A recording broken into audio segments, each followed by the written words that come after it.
or maybe 90% of the papers in here run a single feature called The Real Astrology. I'd love to hear your feelings on that. Golly.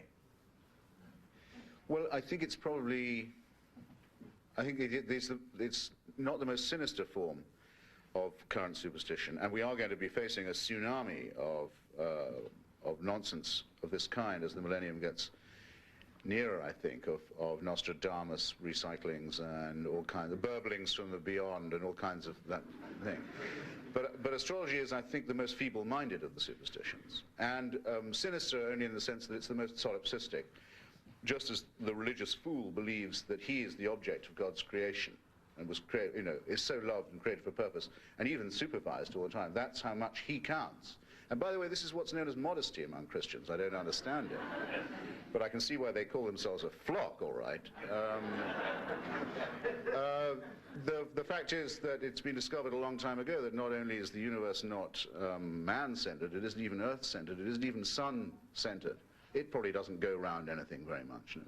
Obviously, the solipsists and the narcissists and the falsely modest are depressed to find this, so much better to think that a star map that was drawn before Neptune, Pluto, and Uranus were discovered has the remaining planets orbiting to find out what your chances are of getting laid. I would not, I certainly, if I was, I would never refuse an advertisement of any kind. And I.F. Stone in his weekly was always very firm about that. He never took ads, didn't want them, but he would always criticize even his favorite local papers if they did refuse objectionable advertisements. I think it's a matter of principle. I don't agree with the Buckley Supreme Court decision on political money as given being First Amendment exercise. I think that's obscene, but I think advertising is free speech. So, but I wouldn't run an astrology column. I just wouldn't.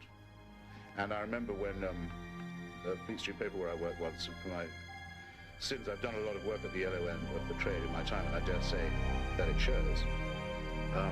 It was decided to fire the astrologist, and I always wished I was the editor who wrote the Sankey letter, which began, as you all no doubt, of course, he